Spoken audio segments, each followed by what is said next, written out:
D-Lo for boxing. All right, y'all. I want to give Arthur Beterbiev, his props for a great win over Sir Marcus Browne this past Friday. It was a fight in which I personally predicted that Beterbiev would get a stoppage. I can't remember what round I thought he would get the stoppage in. But as it went down, he got a stoppage. Got cut early, and pretty much the cut was caused by a hit, but he pretty much took control of the fight from the point of the bad gash in his forehead until the end of the fight. He beat the fight out of Sir Marcus Browne. He didn't allow Marcus Browne to do the things that makes him a dangerous fighter, makes him a good fighter. He wasn't able to keep Beterbiev at the end of his punches, or Beterbiev, however you want to say it. I'll just say, let me try to figure out one to stick with it for this video. Beterbiev. He wasn't able to keep Beterbiev at the end of his punches for many spots in the fight, and he was, basically just getting outboxed and getting beat up in there. Beterbiev is a dangerous fighter. I think his record's at 17-0 now with 17 knockouts. Does he look like an unbeatable fighter? Absolutely not. But does he look like a guy capable of beating anybody that gets in front of him? I think he does. But at the end of the day, for the guys that he has fought, I feel like he's been nothing less than dominant in just about each performance. Yeah, he's been down before. We've seen him hurt, but we've seen him overcome all that. And I say all the time, I like to see and like to know that a fighter can overcome adversity when faced with it.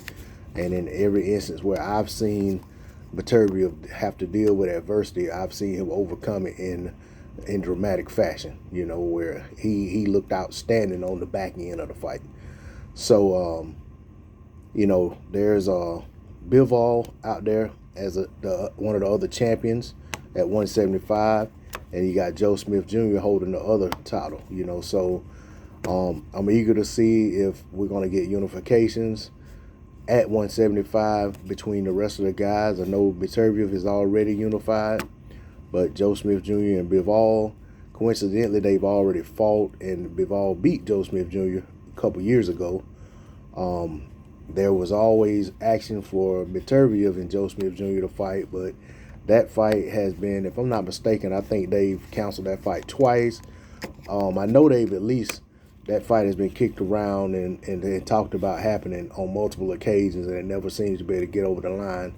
And I've in the past said that Beterbiev seemed reluctant to fight Joe Smith Jr. ever since he got dropped by Callum Johnson. Now, do I think that he could beat Joe Smith Jr.? Absolutely. Do I think Joe Smith Jr. could potentially crack him and, change the dynamic of the fight? That's possible as well. But I'm just not sure that we're getting to the point that we're going to get that fight.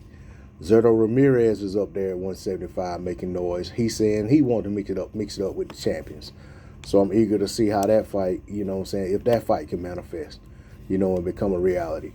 Or Zurdo versus any of the other champions. I just would like to see these guys at 175 make a serious attempt for someone to become undisputed, because at 175 we've seen it come close to being undisputed a couple times, but we've never seen it become all the full circle to where somebody's become the undisputed champion at 175. The closest thing we had in recent years was Andre Ward having all of the titles except for the WBC, which was held by Adonis Stevenson. But Ward retired after capturing all of the other belts. After he, beat Kovalev twice, he went ahead and retired. So, for me, that's what I like to see. I like to see these guys come together, even if that means we have to have a rematch between Joe Smith Jr. and Bivol, and then that winner fight Beterbiev, or some combination of there, even if that includes some other guys getting in the mix and potentially lifting a belt off one of these guys, and then them going into a unification bout. That's what I want to see. Don't really care about all the chatter and noise about Canelo beating all the guys at 175 and all that nonsense, or because y'all saw Arthur Beterbiev cut, y'all think that means Canelo beats him or whatever.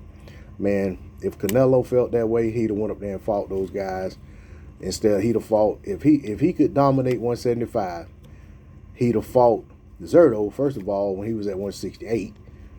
He'd have fought Beterbiev when he went up to 175. He'd have fought Bivol. He would have fought Alexander Vosic when he was there. You know what I'm saying? Before Beterbiev retired him. So, or Beterbiev, I keep changing how I'm saying his name. But either way, he had an opportunity to fight those guys. He won that belt off Kovalev, drunk behind, and then he went back down to 168, or you know what I'm saying, wherever he went after that. I think he did go back down to 168 or 160, whatever the case may have been. But he did not choose to stay at 175 and defend his title, and he didn't choose to go try to unify with any other champions at 175. And when he went to 175, he fought the weakest champion and the most shop-worn, battered, and abused champion that he could find up there. So I'm not going to give Canelo any type of win by default over any of these guys. Based on what Canelo showed me, he don't think he can beat any of them, and I'm leaving it at that. That's all I got on the D-Lo 404 Boxing. Like, share, comment, subscribe. I'm out. Peace.